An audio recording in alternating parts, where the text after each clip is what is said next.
హైదరాబాద్ నుండి USA, UK, Canada ఏ దేశానికైనా fastest international courier service avocai.com. Free pickup, free packing.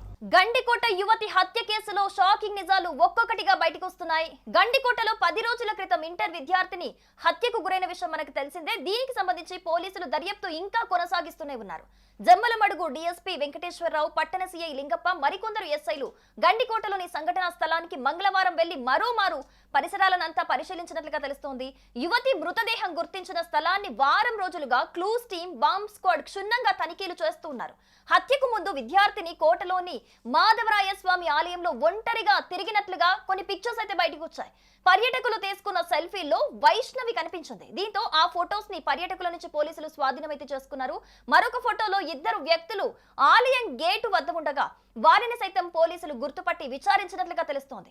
ఎలాంటి సంబంధం లేదని తెలుసుకొని వారిని వదిలిపెట్టేశారు. కోట ముఖద్వారం వద్ద ఏర్పాటు చేసిన అవుట్ పోస్ట్ లో పోలీసులు పర్యాటకుల పూర్తి సమాచారంతో పాటు వారి ఫోటోలు తీసుకున్న తర్వాతే సిబ్బందిని లోనికి పంపుతున్నట్లుగా మనకు సమాచారం అందుతోంది. ఇక ఈ హత్య కేసులో అన్ని కోణాల్లో దర్యాప్తు చేస్తున్న పోలీసులకు లోకేష్ పాత్ర ఏమాత్రం లేదని స్పష్టమైంది. దీంతో అమ్మాయి కుటుంబ సభ్యుల పాత్రపై దర్యాప్తు చేస్తున్నారు పోలీసులు. బంధువులని వరుసగా 2 రోజుల పాటు జమ్మలమడుగు పోలీసులు అయితే విచారించారు. కుటుంబ సభ్యులు చెప్పినట్లు హత్య జరిగిన రోజు వైష్ణవి సోదరుడు చెన్నైకి వెళ్లాడా లేక ప్రొద్దుటూరులోనే ఉన్నాడా అనే కోణంలో కూడా పోలీసులు ఆరా తీస్తున్నారు.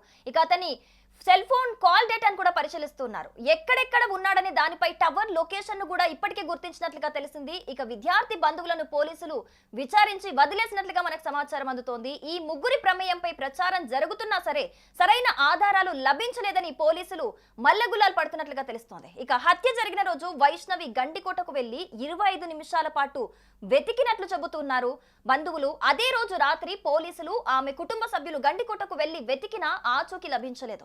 ఇక మరుసటి రోజు ఉదయమే మరోసారి పోలీసులు కుటుంబ సభ్యులు కలిసి వెతికినట్లు మనకి ఇప్పటికే తెలుసు. ముళ్ళ పొదల్లో ఉన్న మృతదేహాన్ని ఆమె బంధువులు గుర్తించినట్లుగా మనకి ఇప్పటికే సమాచారం ఉంది.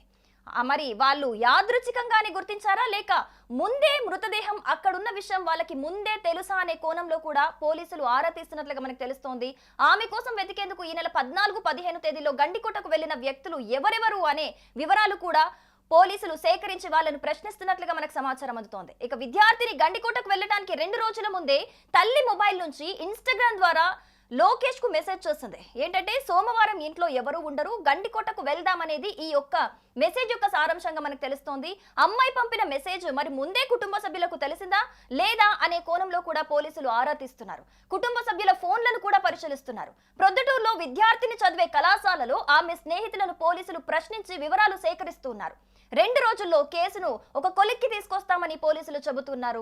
సో ఇప్పటికే గండికోటలో ఎవరెవరు అంటే ఆ 14, 15 తేదీల్లో ఎవరెవరు పర్యాటకులు అక్కడికి చేరుకున్నారు, ఎవరెవరు అక్కడ సెల్ఫీలు తీసుకున్నారు, వాళ్ళందరి కూడా ఎవరైతే సెల్ఫీలు తీసుకున్నారో అవన్నీ సెల్ఫీలు స్వాధీనం చేసుకొని కూడా ఆ రకంగా కూడా అంటే అందులో ఏమన్నా స్ట్రాంగ్ ఎవిడెన్స్ దొరుకుతుందా అనే కోణంలో కూడా పోలీసులు ఇప్పటికే విచారణ చేపడుతున్నట్టుగా తెలుస్తోంది. అలాగే ఈ నేపథ్యంలోనే అక్కడ ఒక స్ట్రాంగ్ ఎవిడెన్స్ అయితే వాళ్ళకి కనిపించింది. అదేంటంటే అక్కడ రంగనాథ స్వామి ఆలయం సమీపంలో వైష్ణవి ఒంటరిగా తిరుగుతున్న ఫోటోలు అయితే ఇప్పుడు వైరల్ గా మారినట్లుగా మనకు తెలుస్తోంది.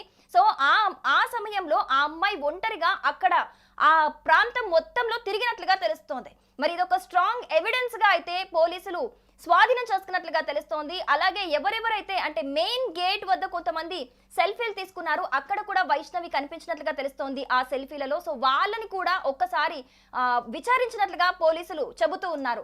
అలాగే ఈ హత్య జరిగే 2 రోజుల ముందు వైష్ణవి తన తల్లి ఫోన్ నుంచి లోకేష్ కి, ప్రియుడికి సోమవారం ఎవరు ఉండరు, మరి గండికోటకు వెళ్దామా అనే ఒక సారాంశంతో ఇన్స్టాగ్రామ్ నుంచి మెసేజ్ చేస్తున్నట్లుగా తెలుస్తోంది. మరి ఈ విషయం ఏదైతే మెసేజ్ చేస్తుందో ప్రియుడికి, ఈ విషయం మరి కుటుంబ సభ్యులకు ముందే తెలుసా, ముందే తెలిసే ఇలాంటి దానికి ఏమైనా మరి పాల్పడ్డారా లేకపోతే ఇంకా ఎవరైనా ముందే ఇలాంటి ఇన్ఫర్మేషన్ తెలుసుకొని అంటే ఆమె సన్నిహితులకు కూడా గండికోటకు వెళ్తానని ముందే చెప్పింది అన్న ఇన్ఫర్మేషన్ ఉంది కాబట్టి మరి అలా తెలుసుకొని ఎవరైనా ఇలాంటి ఘాతుకానికి పాల్పడ్డారా, అసలు ఎవరు ఇంతటి దారుణానికి పాల్పడ్డారు అని అన్ని కోణాల్లో కూడా ఇప్పటికే పోలీసులు దర్యాప్తు చేపడుతున్నట్టుగా తెలుస్తోంది. ఈ రోజైతే ఏదైతే వైష్ణవి అక్కడ రంగనాథ స్వామి ఆలయంలో ఒంటరిగా తిరుగుతుందో ఇదొక స్ట్రాంగ్ ఎవిడెన్స్ గా అయితే పోలీసులు తీసుకున్నారు. సో ఈ కోణంలో అయితే ఇప్పుడు పోలీసులు దర్యాప్తు చేపడుతున్నట్టుగా తెలుస్తోంది. మరి ఇంకొక 2 రోజులు ఈ దర్యాప్తును కొనసాగించి ఎవిడెన్స్ అన్ని కలెక్ట్ చేసుకొని ఖచ్చితంగా దీనికి దీనికి సంబంధించిన